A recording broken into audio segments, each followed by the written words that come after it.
Hello all and welcome to my channel Avantika's astro help. और आज का ये वीडियो है कुंडली में निर्बल ग्रह की दशा के फल के बारे में।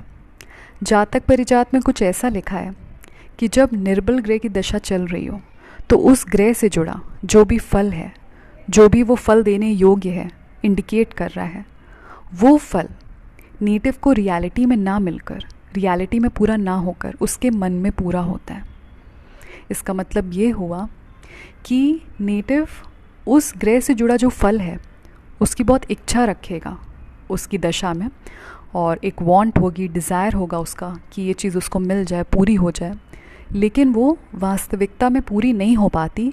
तो ये बात, ये चीज़ उसके मन में दब के रह जाती है।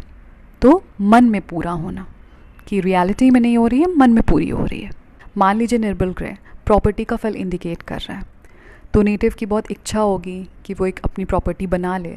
उसके लिए वो प्लानिंग करेगा, बहुत सोचेगा, लेकिन किसी ना किसी रीज़न की वजह से प्रॉपर्टी बनने में प्रॉब्लम्स आएंगी या फिर वो प्रॉपर्टी नहीं बन पाएगी। तो इस तरीके से हो सकता है कुछ निर्बल ग्रह की दशा का फल। मान लीजिए कोई चिल्ड्रन हैप्पीनेस सीख कर रहा है और उसका जो संतान से जुड़ा ग्रह है उसकी दशा चल रही है और वो कुंडली में काफ़ी निर्बल है, तो नेटिव काफ़ी इच्छा रखेगा कि उसकी लाइफ में वो चिल्ड्रन हैप्पीनेस अटेन करे, लेकिन कुछ ना कुछ प्रॉब्लम प्रोजनी मैटर में दिख रही है जो कि उसके दशा काल में हो सकता है पूरी ना हो।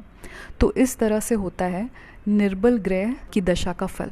अब इसमें करना क्या है, क्योंकि ये एक तरीके की प्रॉब्लम है ना, आई एम श्योर आप अभी यही सोच रहे होंगे कि किया क्या जाए।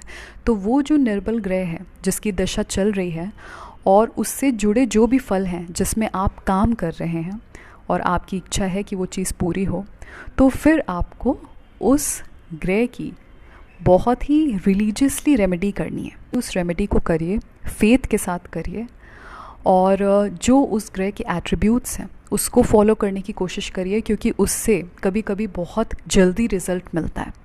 तो जो निर्बल ग्रह है और अगर वो कुंडली में पूर्णतः निर्बल हो रहा है, जैसे किन स्थितियों में कोई ग्रह पूरा निर्बल हो जाता है, मान लीजिए वो अस्त है, नीच है, अशुभ स्थानों में है, अशुभ ग्रहों के साथ है, उसके साथ कोई शुभ ग्रह नहीं है, किसी भी शुभ ग्रह की उसमें कोई दृष्टि नहीं है, तो शुभ ग्रह का अगर कोई इंटरवेंशन नहीं है, जो ग्रह निर्बल हो रहा है, तो उसको हम पूर्णतः निर्बल मान लेते हैं।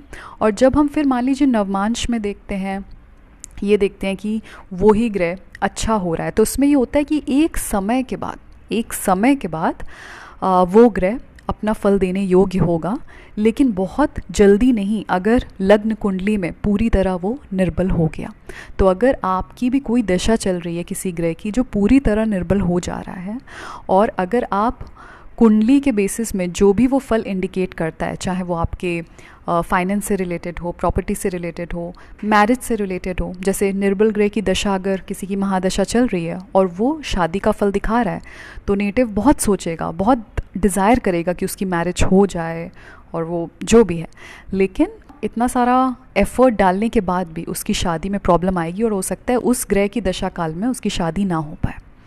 तो आपको यही करना है कि उस ग्रह की रेमेडी आपको करनी है और कंसिस्टेंटली करिए। उस ग्रह के एट्रीब्यूट्स को, मतलब कि उसकी क्वालिटीज़ को, उसके आचरण को ज़रूर फॉलो करिए। उसका जो ट्रू आचरण है उसको ज़रूर फॉलो करिए, क्योंकि कभी कभी मैंने खुद देखा है कि बहुत जल्दी फल मिलता है।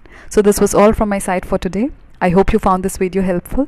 अगर आपको अच्छा लगा हो तो इसको लाइक करिएगा, शेयर करिएगा अपनी फ्रेंड्स फैमिली के साथ, जिसके लिए भी ये वीडियो यूज़फुल हो सकता है। And I am going to see you all in the next video now. Please take good care of your self.